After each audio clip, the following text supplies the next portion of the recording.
ओम नमो भगवते वासुदेवाय नमः। ओम कृष्णाय वासुदेवाय हरये परमात्मने प्रणतक्लेशनाशाय गोविंदाय नमो नमः। सच्चिदानन्दरूपाय विश्वोत्पत्त्यादिहेतवे तापत्रय विनाशाय श्रीकृष्णाय वयं नुमः। गोलोकधामाधिपतिं परेशं परात्परं त्वां शरणं व्रजाम्यहम्। बोलो श्री राधे कृष्णाभ्यां नमः। श्री राधे कृष्ण भगवान की जय। हे प्रिय भागवत भक्तों, हे प्रिय शिव भक्तों, प्रिय कृष्ण भक्तों, आज हम श्री गर्ग संहिता के वृंदावन खंड के 10वें अध्याय में प्रवेश कर रहे हैं। इससे पहले आपने 9वें अध्याय तक बकासुर, वृत्रासुर, भगवान श्री कृष्ण जी की ब्रह्मा जी द्वारा स्तुति आदि की कथाओं का श्रवण किया। आज हम भगवान की अन्य लीलाओं का श्रवण करने जा रहे हैं। गुरु का ध्यान करते हुए कथा को प्रारंभ करते हैं। गुरुर्विष्णु गुरुर्ब्रह्मा गुरुर्देवो महेश्वरा गुरु साक्षात् परब्रह्मा तस्मै श्री गुरुवे नमः। ओम वक्रतुंड महाकाय सूर्यकोटि संप्रभ निर्विघ्नं कुरु मे देव देव। सर्वकार्येषु सर्वदा। बोलो सरस्वती माता की जय। 10वें अध्याय में श्री कृष्ण और बलराम जी के ऊपर जो ये असुरों का रोज आए दिन प्रतिदिन उनका आक्रमण होता है, उससे माता यशोदा चिंतित होती हैं। फिर नंद जी द्वारा आश्वासन दिया जाता है, ब्राह्मणों को अनेकों प्रकार के दान देते हैं कि मेरे ये दोनों बालक सुरक्षित रहें। आइए कथा प्रारंभ करते हैं। नारद जी कहते हैं, अष्टावक्र के शाप से सर्प होकर अघासुर उन्हीं के वरदान बल से उस परम मोक्ष को प्राप्त हुआ जो देवताओं के लिए भी दुर्लभ है। वत्सासुर, वकासुर और फिर अघासुर के मुख से श्री कृष्ण किस तरह बच गए हैं और कुछ ही दिनों में उनके ऊपर ये सारे संकट आए हैं, ये सुनकर यशोदा जी भय से व्याकुल हो उठी। उन्होंने कलावती, रोहिणी, बड़े बूढ़े गोप, वृषभानुवर, ब्रजेश्वर नंदराज, 9 नंद, 9 उपनंद तथा प्रजाजनियों के स्वामी 6 वृषभानुओं को बुलाकर उन सब के सामने अपनी चिंता व्यक्त की और ये बात कही।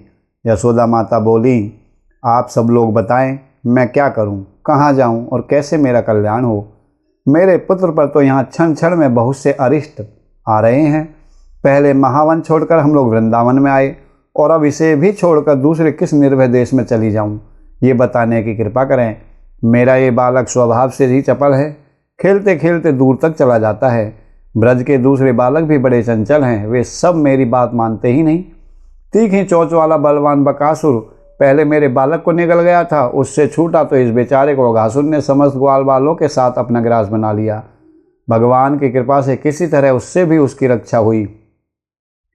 इन सबसे पहले वत्सासुर इसकी घात में लगा ही था, किंतु वह भी देव के हाथों मारा गया। अब मैं बछड़े चराने के लिए अपने बच्चे को घर से बाहर नहीं जाने दूंगी। नारद जी कहते हैं, इस तरह कहती तथा निरंतर रोती हुई यशोदा जी की ओर देखकर नंद जी कुछ कहने को उद्यत हुए। पहले तो धर्म और अर्थ के ज्ञाता और धर्मात्माओं में श्रेष्ठ नंद जी ने गर्ग जी के वचनों की याद दिलाकर उन्हें धीरज बंधाया। फिर उनसे कहा, नंदराज बोले, यशोदे, क्या तुम गर्ग जी की कही हुई सारी बातें भूल गई? ब्राह्मणों की कही हुई बात सदा सत्य होती है, वह कभी असत्य नहीं होती। इसलिए समस्त अरिष्टों का निवारण करने के लिए तुम्हें दान करते रहना चाहिए। दान से बढ़कर कल्याणकारी कृत्य न तो पहले हुआ है और न आगे ही होगा। नारद जी कहते हैं, हे नरेश्वर, तब यशोदा जी ने बलराम और श्री कृष्ण के मंगल के लिए ब्राह्मणों को बहुमूल्य नवरत्न और अपने अलंकार दिए। नंद जी ने उस समय 10,000 बैल, 1 लाख मनोहर गायें तथा 2 लाख भार अन्न दान दिए। श्री नारद जी पुनः कहते हैं, राजन, अब गोपों की इच्छा से बलराम और श्री कृष्ण गोपालक हो गए। अपने गोपाल मित्रों के साथ गाय चराते हुए वे दोनों भाई वन में विचरण करने लगे। उस समय श्री कृष्ण और बलराम जी का सुंदर मुँह निहारती हुई गायें उनके पीछे पीछे आगे आगे और अगल बगल में विचरती रहती थी। उनके गले में क्षुद्र घंटिकाओं की माला पहनाई गई थी। सोने की मालाएं भी उनके कंठ की शोभा बढ़ाती थीं। उनके पैरों में घुंघरू बंधे थे। उनकी पूँछों के स्वच्छ बालों में लगे हुए मोरपंख और मोतियों के गुच्छे शोभा दे रहे थे। वे घंटे और नूपुरों के मधुर झंकार को फैलाती हुई इधर उधर चलती थी। चमकते हुए नूतन रत्नों की मालाओं के समूह से उन समस्त गांवों की शोभा बड़ी होती थी। हे राजन, उन गांवों के दोनों सींगों के बीच में सिर पर मणि में अलंकार धारण कराए गए थे, जिनसे उनकी मनोहरता बढ़ गई थी। स्वर्ण रश्मियों की प्रभा से उनके सींग तथा पार्श्व प्रवेष्टन पीठ पर की झूल, जो पीठ पर झूल सी लटकी रहती है, चमकते रहते थे। कुछ गांवों के भाल में किंचित रक्त वर्ण के तिलक लगे थे। उनकी पूँछें पीले रंग से रंगी गई थी और पैरों के खुर अरुणा राग से रंजित थे। बहुत सी गाय कैलाश पर्वत के समान श्वेत वर्ण वाली, सुशीला, सरूपा तथा अत्यंत उत्तम गुणों से संपन्न थी। हे मिथिलेश्वर, बछड़े वाली गाय अपने स्तनों के भार से धीरे धीरे चलती थी। कितनों के थन घड़ों के बराबर थे। बहुत सी गायें लाल रंग की थीं। वे सब की सब भव्य मूर्ति दिखाई देती थी। कोई पीली, कोई चितकबरी, कोई श्यामा, कोई हरी, कोई तांबे के समान रंग वाली, कोई धूमिल वर्ण की और कोई मेघों की घटा जैसी नीली थी। उन सब के नेत्र घनश्याम श्री कृष्ण की ओर लगे रहते थे। किन्हीं गायों को बैलों के सींग छोटे, किन्हीं के बड़े तथा किन्हीं के ऊंचे थे। कितनों के सींग निहरनों के से थे और कितनों के टेढ़े मेढ़े। वे सब गायें कपिला तथा मंगल की धाम थी। वन वन में कोमल कमनीय घास खोज खोज कर चलती हुई कोटि कोटि गाय श्री कृष्ण के उभय पार्श्वों में विचरती थीं। यमुना का पुण्य पुलिन तथा उसके निकट श्याम तमालों से सुशोभित वृंदावन नीप, कदम्ब, नीम, अशोक, प्रवाल, कटहल, कदली, कचनार, आम, मनोहर, जामुन, बेल, पीपल और कैथ आदि वृक्षों तथा माधवी लताओं से मंडित था। वसंत ऋतु के शुभागमन से मनोहर वृंदावन की दिव्य शोभा हो रही थी। वह देवताओं के नंदन वन सा आनंदप्रद और सर्वतोभद्र वन जैसा सब ओर से मंगलकारी जान पड़ता था। उसने कुबेर के चैत्र रथ वन की शोभा को तिरस्कृत कर दिया था। वहाँ झरने और कंदराओं से संयुक्त रत्न धातु में श्रीमान गोवर्धन पर्वत शोभा पाता था। वहाँ का वन पारिजात या मंदार के वृक्षों से व्याप्त था। वह चंदन, बेर, कदली, देवदार, बरगद, पलाश, पाकर, अशोक, अरिष्ट, रीठा, अर्जुन, कदम्ब, पारिजात, पाटल तथा चंपा के वृक्षों से सुशोभित था। श्याम वर्ण वाले इंद्रयव नामक वृक्षों से घिरा हुआ वह वन करंज जाल से विलसित कुंजों से संपन्न था। वहाँ मधुर कंठ वाले नर कोकिल एवं मयूर कलरव कर रहे थे। उस वन में गायें चराते हुए श्री कृष्ण एक वन से दूसरे वन में विचरते थे। नरेश्वर, वृंदावन और मधुवन में तालवन के आसपास कुमुद वन, बहुला वन, कामवन, बृहत्सानु और नंदीश्वर नामक पर्वतों के पार्श्ववर्ती प्रदेश में कोकिलों की काकली से कुंजित सुंदर कोकिला वन में, लता जाल मंडित सौम्य तथा रमणीय कुश वन में, परम पावन भद्रवन, भांडीर उपवन, लोहारगल तीर्थ तथा यमुना के प्रत्येक तट और तटवर्ती विपिनों में पीताम्बर धारण किए बद्ध परिकर नटवेशधारी मनोहर श्री कृष्ण बैत लिए बंसी बजाते हैं और गोपांगनाओं की प्रीति बढ़ाते हुए शोभा पाते थे। उनके सिर पर शिखी पिच्छा सुंदर मुकुट तथा गले में वैजंती माला सुशोभित थी। संध्या के समय गोवृंद को आगे किए अनेकाएक रागों में बांसुरी बजाते साक्षात श्री हरि कृष्ण नंद ब्रज में आए। आकाश को गोरस से व्याप्त देख श्री वंशी वट के मार्ग से आती हुई वंशी ध्वनि से आकुल हुई गोपियाँ श्याम सुंदर के दर्शन के लिए घरों से बाहर निकल आईं। अपनी मानसिक पीड़ा दूर करने और उत्तम सुख को पाने के लिए वे गोप सुंदरियाँ श्री कृष्ण जी के दर्शन के हेतु घर से बाहर आ गई थीं। उनमें श्री कृष्ण को भुला देने की शक्ति नहीं थी। श्री नंदन सिंह की भांति पीछे घूम कर आते देखते थे। वे गज किशोर की भांति लीलापूर्वक मंद गति से चलते थे। उनके नेत्र प्रफुल्ल कमल के समान शोभा पाते थे। गौ समुदाय से व्याप्त संकीर्ण गलियों में मंद मंद गति से आते हुए श्याम सुंदर को उस समय गोप वधूटियाँ अच्छी तरह से देख नहीं पाती थी। मिथिलेश्वर गोधुली से धूसरित उत्तम नील केश कलाप धारण किए, स्वर्ण निर्मित बाजू बंद से विभूषित मुकुट मंडित तथा कान तक खींचकर वक्र भाव से दृष्टि बाण का प्रहार करने वाले गोरज सम अलंकृत कुंदमाला से अलंकृत, कानों में खोसे हुए पुष्पों के आभा से उपदीप पीताम्बरधारी, वेणुवादनशील तथा भूतल का भूरी भार हरण करने वाले प्रभु श्री कृष्ण हम सबकी आप सबकी रक्षा करें। 11वें अध्याय में धैनकासुर का उद्धार होगा। श्री नारद जी कहते हैं, राजन एक दिन श्री कृष्ण बलराम जी के साथ मनोहर गाय चलाते हुए नूतन तालवन के पास चले गए। उस समय समस्त गोपाल उनके साथ थे। वहाँ धैनकासुर रहा करता था। उसके भय से गोपगण वन के भीतर नहीं गए, श्री कृष्ण भी नहीं गए। अकेले बलराम जी ने उसमें प्रवेश किया। अपने नीले वस्त्र को कमर में बांधकर महाबली बलदेव परिपक्व फल लेने के लिए उस वन में विचरने लगे। बलराम जी साक्षात अनंत देव के अवतार हैं और अनंत देव हैं शेषनाग जी। उनका पराक्रम भी अनंत है। अतः दोनों हाथों से ताड़ के वृक्षों को हिलाते और फल समूह को गिराते हुए वह वहाँ निर्भय गर्जना करने लगे। गिरते हुए फलों की आवाज़ सुनकर वह गर्दभाकार असुर रोष से आग बबूला हो गया। वह दोपहर में सोया करता था, किंतु आज विघ्न पड़ जाने से वह दुष्ट क्रोध से भयंकर हो उठा और जग गया। धैनकासुर कंस का सखा होने के साथ ही बड़ा बलवान भी था। वह बलदेव जी के सम्मुख युद्ध करने के लिए आया और उसने अपने पिछले पैरों से उनकी छाती में तुरंत आघात किया। आघात करके वह बारंबार दौड़ लगाता हुआ गधे की भांति रखने लगा। तब बलराम जी ने धैनुकु के दोनों पिछले पैर पकड़कर शीघ्र ही उसे ताड़ के वृक्ष में दे मारा। ये कार्य उन्होंने एक ही हाथ से खेल खेल में कर डाला। इससे वह ताड़ वृक्ष स्वयं तो टूट ही गया, गिरते गिरते उसने अपने पार्श्ववर्ती दूसरे वृक्ष बहुत से ताड़ों को भी धराशायी कर दिया। हे राजेंद्र, वह एक अद्भुत सी बात हुई। दैत्यराज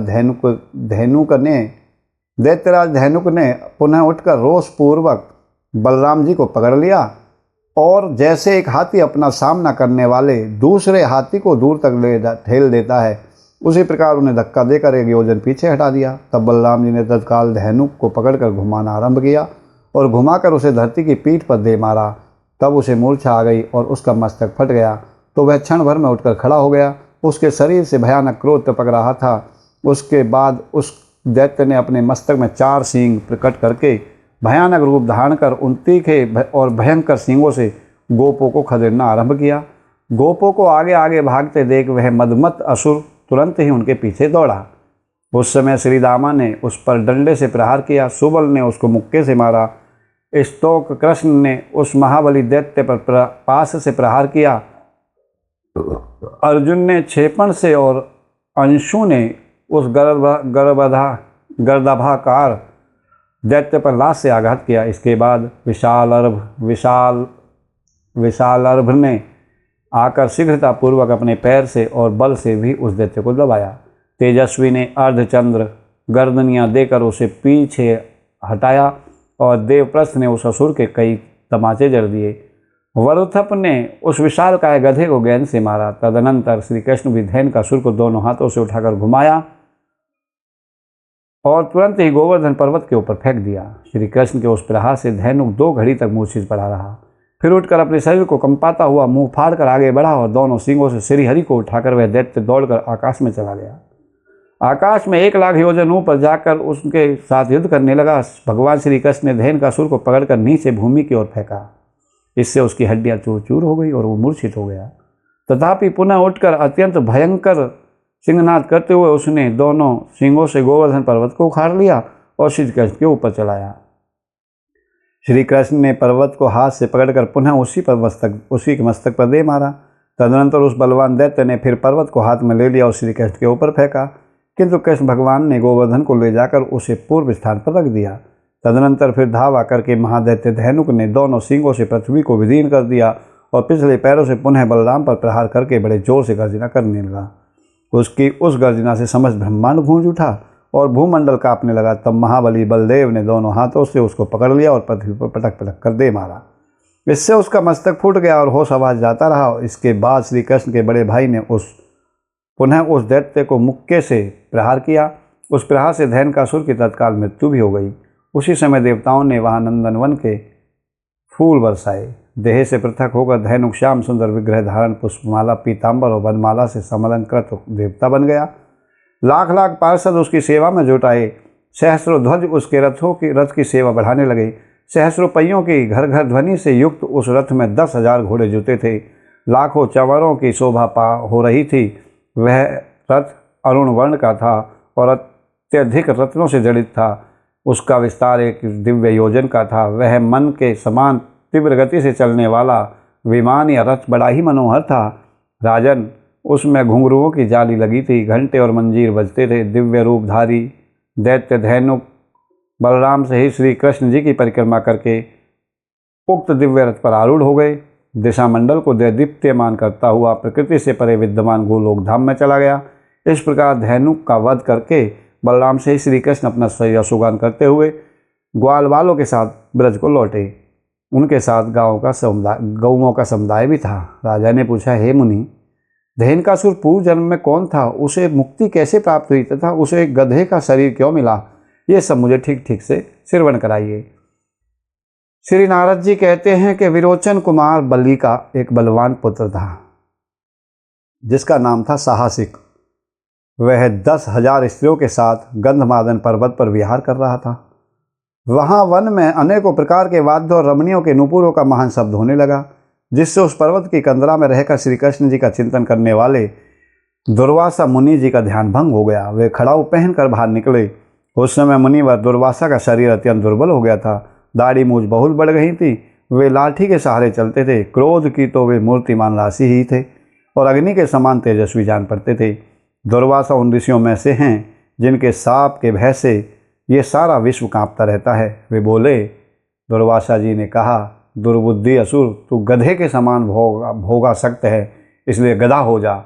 आज से ही 4 लाख वर्ष बीतने पर भारत में दिव्य मथुरा मंडल के अंतर्गत पवित्र तालवन में बलदेव जी के हाथ से तेरी मुक्ति होगी। नारद जी कहते, राजन, उस साप के कारण ही भगवान श्री कृष्ण ने बलराम जी के हाथ से उसका वध करवाया था, क्योंकि उन्होंने प्रहलाद जी को ये वर दे रखा था कि तुम्हारे वंश का कोई दैत्य मेरे हाथ से नहीं मारा जाएगा। बोलो सच्चिदानंद भगवान की जय, श्री राधे कृष्ण भगवान की जय। इस प्रकार भगवान श्री कृष्ण ने बलराम जी के द्वारा धेनुकासुर का वध कराया, जो राजा बलि का पुत्र था, साहसिक। अगले अध्याय में श्री कृष्ण द्वारा कालिया दमन तथा दावानल का पान। श्री नारद जी कहते हैं, मिथिलेश्वर, एक दिन बलराम जी को साथ में लिए बिना ही श्री हरि स्वयं ग्वाल बालों के साथ गाय चराने चले गए। यमुना के तट पर आकर उन्होंने उस विषाक्त जल को पी लिया जिसे नागराज कालिया ने अपने विष से दूषित कर दिया था। उस जल को पीकर बहुत सी गायें और गोपगण प्राणहीन होकर पानी के निकट गिर पड़े। ये देख सर्व पापहारी साक्षात भगवान श्री हरि का चित्त दया से द्रवित हो उठा। उन्होंने अपने पीयूषपूर्ण दृष्टि से देखकर उन सबको जीवित कर दिया। इसके बाद पीताम्बर को कमर में कसकर बांध लिया। फिर वे माधव तटवर्ती कदम वृक्ष पर चढ़ गए और उसकी ऊंची डाल से उस विष दूषित जल में कूद पड़े। भगवान श्री कृष्ण के कूदने से वह दूषित जल चक्कर काटकर ऊपर को उछला। यमुना के उस भाग में कालिया नाग रहता था। भंवर उठने से उस सर्प का भवन इस तरह चक्कर काटने लगा जैसे जल में पीने पानी के भौरे घूमते हैं।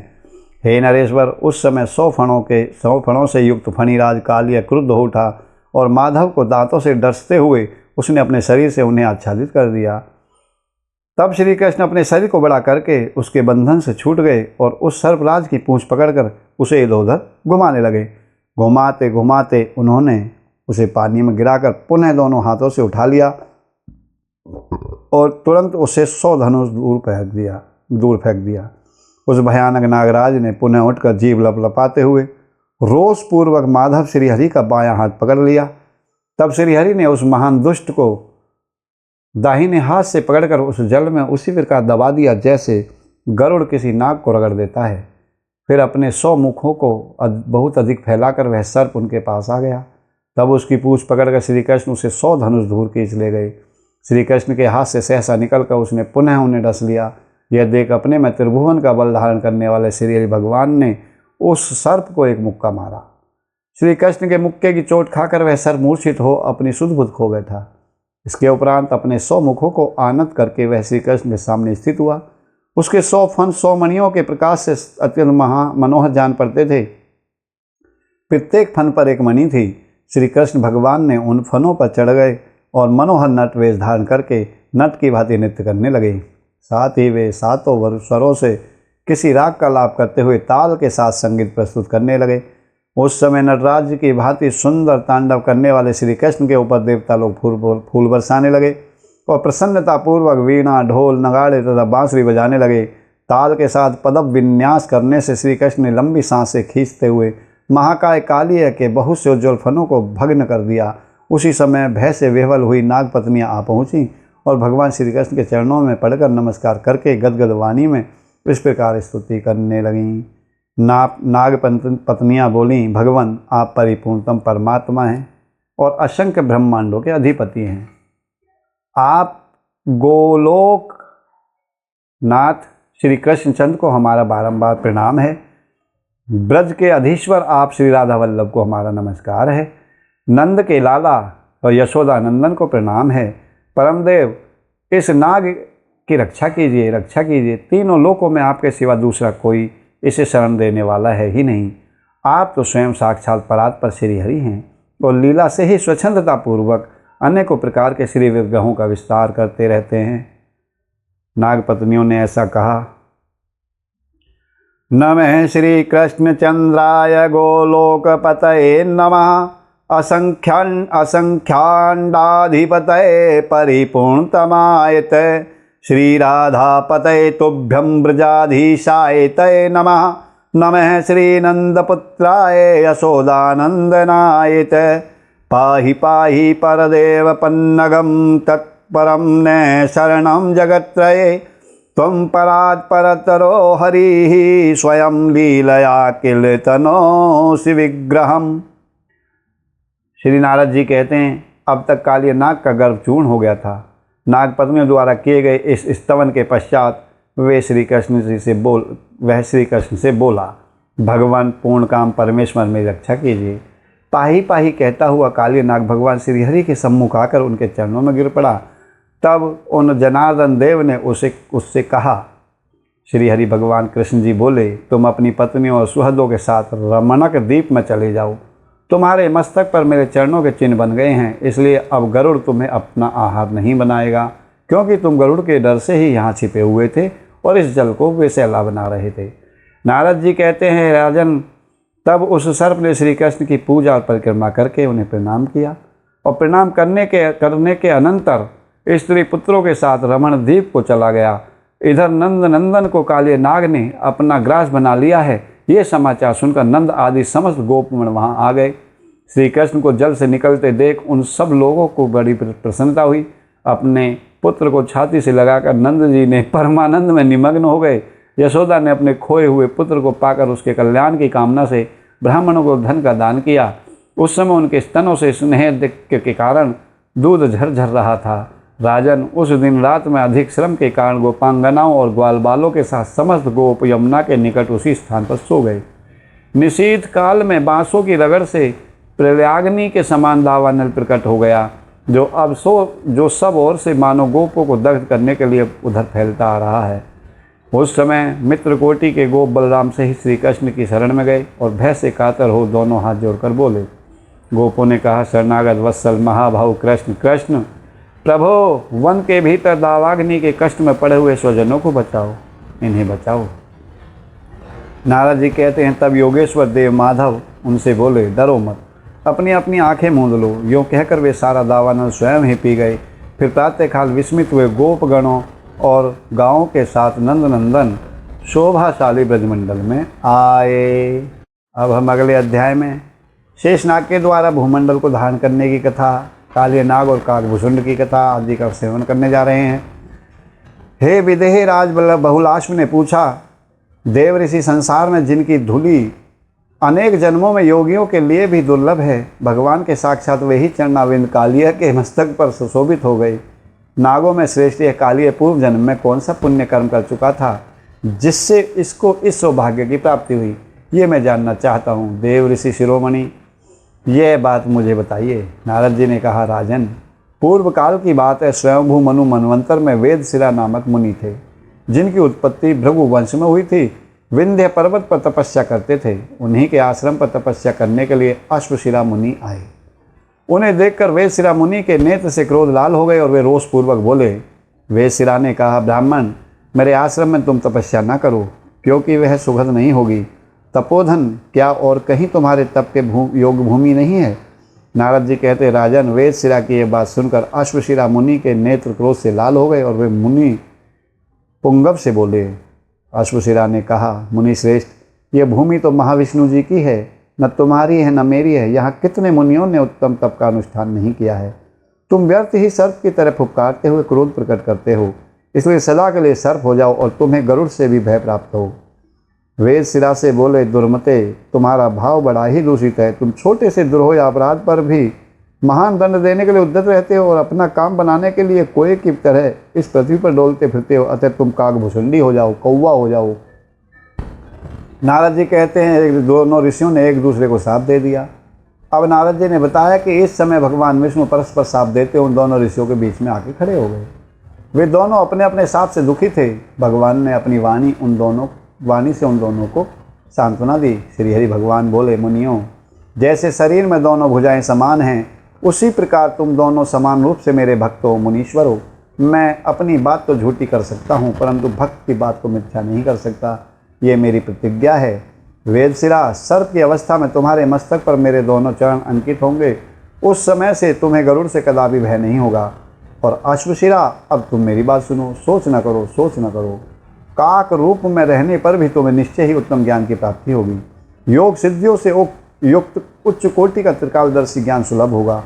नारद जी कहते हैं, नरेश्वर, ऐसा कहकर भगवान विष्णु जब चले गए, तब अश्वशिरा मुनि साक्षात योगेंद्र काकभुसुंड हो गए और नील पर्वत पर रहने लगे। वे संपूर्ण शास्त्रों के अर्थ को प्रकाशित करने वाले महातेजस्वी राम भक्त बने। उन्होंने ही परमात्मा गरुड़ को रामायण की कथा सुनाई थी। मिथिला नरेश, चाक्षुष मनवंतर के प्रारंभ में प्रचेताओं के पुत्र प्रजापति दक्ष ने महर्षि कश्यप को अपनी परम मनोहर 11 कन्याओं का कन्यादान किया। उन कन्याओं में जो श्रेष्ठ कद्रु थी, वही उस समय वसुदेव प्रिय रोहिणी होकर प्रकट हुई है, जिनके पुत्र बलदेव जी हैं। उस कद्रु ने करोड़ों महासर्पों को जन्म दिया। वे सभी सर्प अत्यंत उद्भट विष रूपी बल से संपन्न, उग्र तथा 500 फनों से युक्त थे। वे महान मणि रत्न धारण किए रहते थे। उनमें से कोई 100 मुखों वाले एवं दुस्सह विषधर थे। उन्हीं में वेदशिरा कालिय नाम से प्रसिद्ध महानाग हुए। उन सब में प्रथम राजा फणिराज शेषनाग थे, और जो अनंत एवं परात्पर परमेश्वर ही हैं। वे ही आजकल बलदेव के नाम से प्रसिद्ध हैं। वे ही राम, अनंत और अच्युता, अग्रज आदि नाम धारण करते हैं। एक दिन की बात है, प्रकृति से परे साक्षात भगवान श्रीहरि ने प्रसन्नचित होकर मेघ के समान गंभीर वाणी में शेषनाग जी से कहा। श्रीहरि बोले, इस भूमंडल को अपने ऊपर धारण करने की शक्ति दूसरे किसी में नहीं है, इसलिए इस भूगोल को तुम ही अपने मस्तक पर धारण करो। तुम्हारा पराक्रम अनंत है, इसलिए तुम्हें अनंत कहा गया है। जन कल्याण के लिए तुम्हें यह कार्य अवश्य करना चाहिए। शेषनाग जी ने कहा, प्रभु, पृथ्वी का भार उठाने के लिए आप कोई अवधि निश्चित कर दीजिए। जितने दिन की अवधि होगी उतने समय तक मैं आपकी आज्ञा से भूमि का भार अपने सिर पर धारण करता रहूँगा। श्री भगवान बोले, नागराज, तुम अपने सहस्र मुखों से प्रतिदिन पृथक पृथक मेरे गुणों से स्फुरित होने वाले नूतन नामों का सब और उच्चारण किया करो। जब मेरे दिव्य नाम समाप्त हो जाएं, तब तुम अपने सिर से पृथ्वी का भार उतार कर सुखी हो जाना। शेषनाग ने कहा, प्रभु, पृथ्वी का आधार तो मैं हो सकता हूँ या हो जाऊँगा, किंतु मेरा आधार कौन होगा? बिना किसी आधार के मैं जल के ऊपर कैसे स्थित रहूँगा?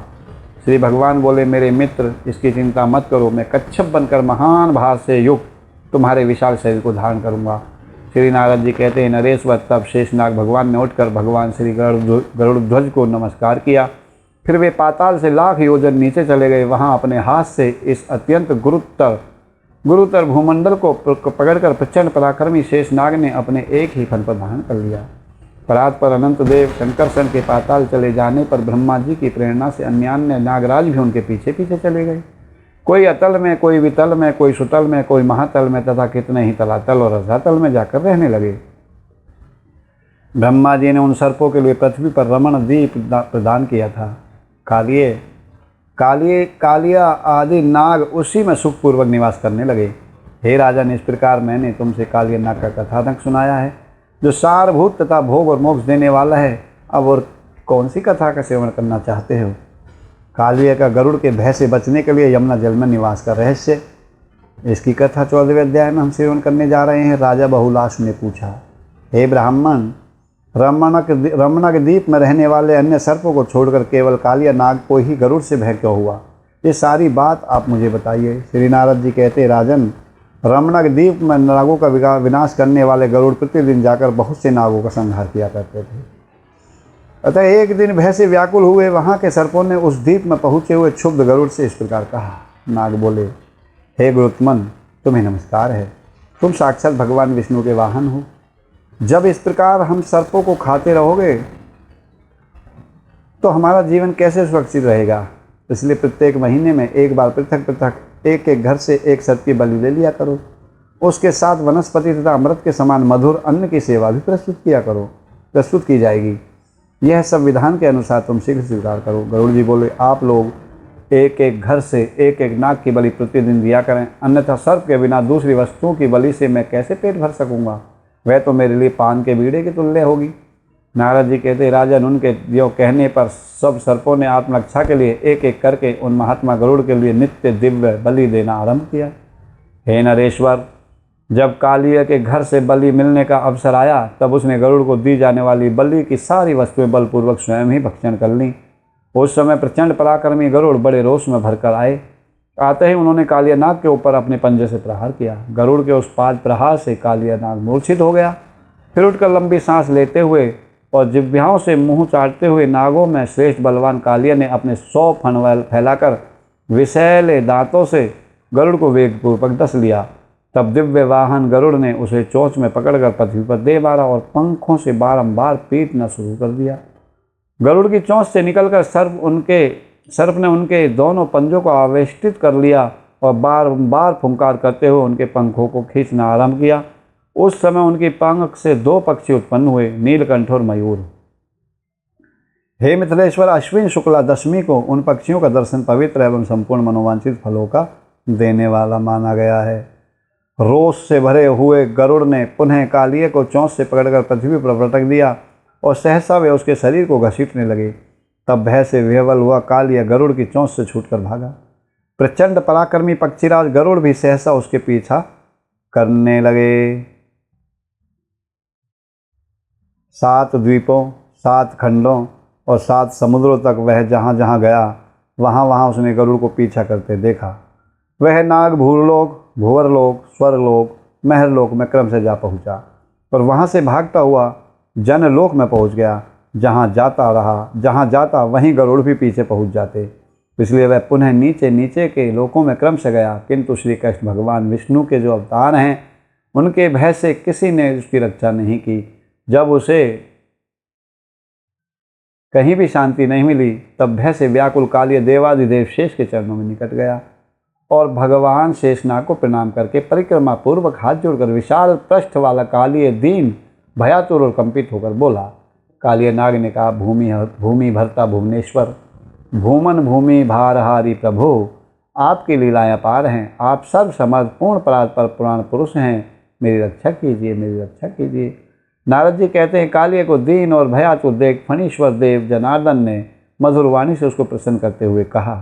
शेषनाग बोले, महामते कालिया, मेरी उत्तम बात सुनो। इसमें संदेह नहीं कि संसार में कहीं भी तुम्हारी रक्षा नहीं होगी। रक्षा का एक ही उपाय उसे बताता हूँ, सुनो। पूर्व काल में सौभरी नाम से प्रसिद्ध एक सिद्ध मुनि थे। उन्होंने वृंदावन में यमुना के जल में रहकर 10,000 वर्षों तक तपस्या की। उस जल में मीन राज का विहार कर देखकर उनके मन में भी घर बसाने की इच्छा हुई। तब उन महाबुद्धि महर्षि ने राजा मानधाता की 100 पुत्रियों के साथ विवाह किया। श्रीहरि ने उन्हें परम ऐश्वर्यशालिनी वैष्णवी संपत्ति प्रदान की, जिसे देखकर राजा मानधाता आश्चर्यचकित हो गए और उनका धन विषयक सारा अभिमान जाता रहा। यमुना के जल में जब सौभरी मुनि की दीर्घकालिक तपस्या चल रही थी, उन्हीं दिनों उनके देखते देखते गरुड़ जी ने मीन राज को मार डाला था। मीन परिवार को अत्यंत दुखी देखकर दूसरों का दुख दूर करने वाले दीन वत्सल मुनि से सौभरी ने कुपित हो गरुड़ को शाप दिया था। सौभरी बोले, पक्षीराज, आज के दिन से लेकर के भविष्य में यदि तुम इस कुंड के भीतर बलपूर्वक मछलियों को खाओगे तो मेरे शाप से उसी क्षण तुरंत तुम्हारे प्राणों का अंत हो जाएगा। शेषनाग कहते हैं, उस दिन से मुनि के शाप से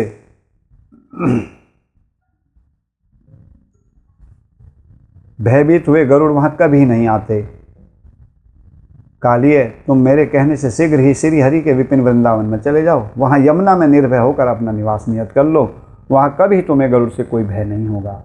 नारद जी कहते हैं, राजन, शेषनाग के यों कहने पर भयभीत कालिए अपने स्त्री बालकों के साथ कालिंदी में निवास करने लगा। श्री कृष्ण जी ने ही उसे यमुना जल से निकालकर बाहर भेजा था। ओम नमो भगवते वासुदेवाय। आरती युगल किशोर की कीजे, तन मन धन न्यौछावर कीजे। आरती युगल किशोर की कीजे, तन मन धन न्यौछावर कीजे। गौर श्याम मुख निरखन लीजे, हरि का स्वरूप नयन भर पीजे। गौर श्याम मुख निरखन लीजे, हरि का स्वरूप नयन भर पीजे। तन मन धन न्यौछावर कीजे, आरती युगल किशोर की कीजे। रवि शशि कोटि बदन की शोभा, ताहि निरख मेरो मन है लोभा। रवि शशि कोटि बदन की शोभा, ताहि निरख मेरो मन लोभा। तन मन धन न्यौछावर कीजे, आरती युगल किशोर की कीजे। ओढ़े नील पीत पट सारी, कुंज बिहारी गिरवर धारी। ओढ़े नील पीत पट सारी, कुंज बिहारी गिरवर धारी। तन मन धन न्यौछावर कीजे, आरती युगल किशोर की कीजे।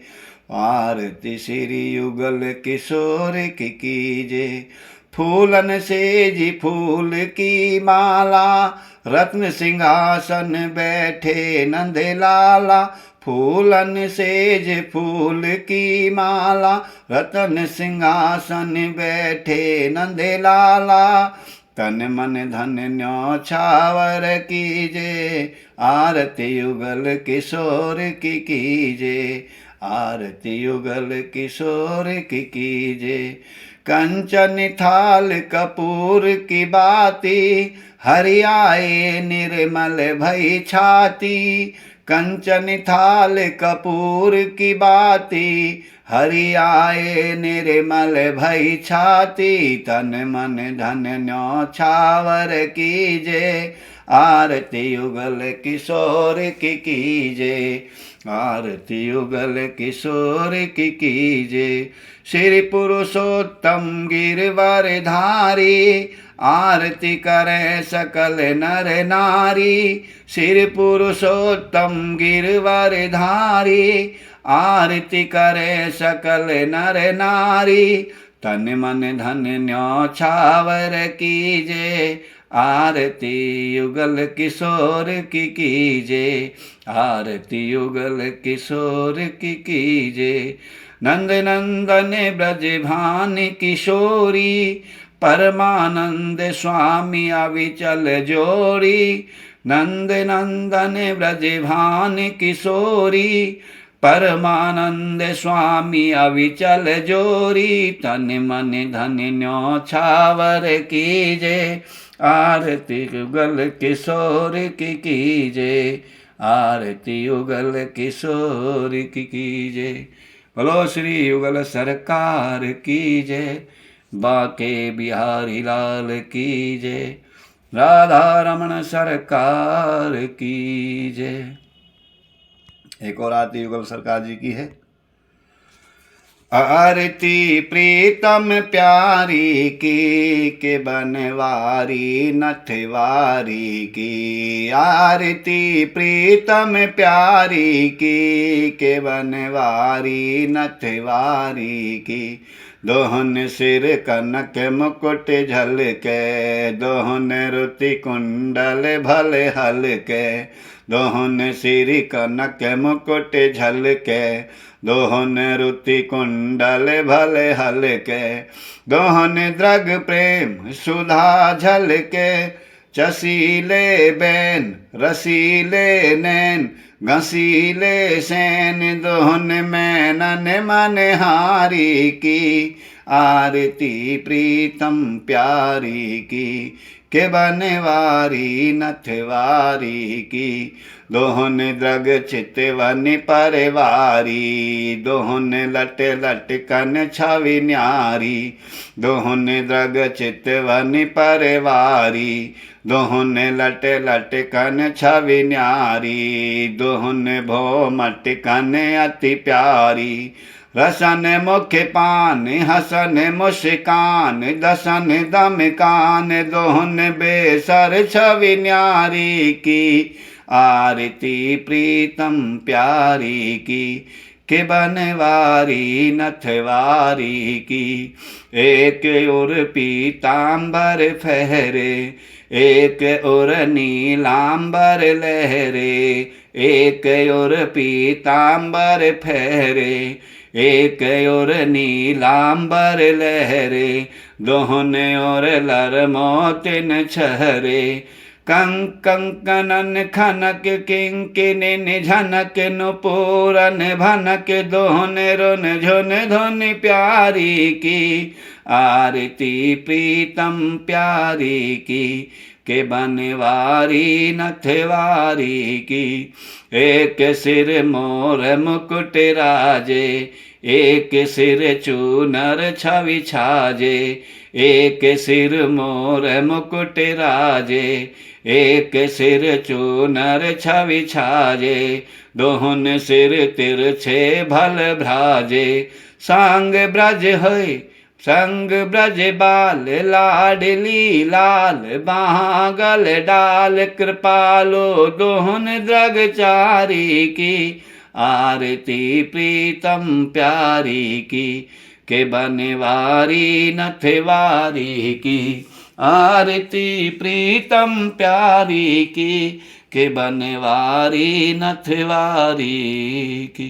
बोलो राधे रानी सरकार की जय। श्री कृष्ण राधाय नमः। श्री युगल सरकार की जय। जय जय श्री राधे। हे प्रिय भक्तों, आज की कथा को हम ये विश्राम देते हैं।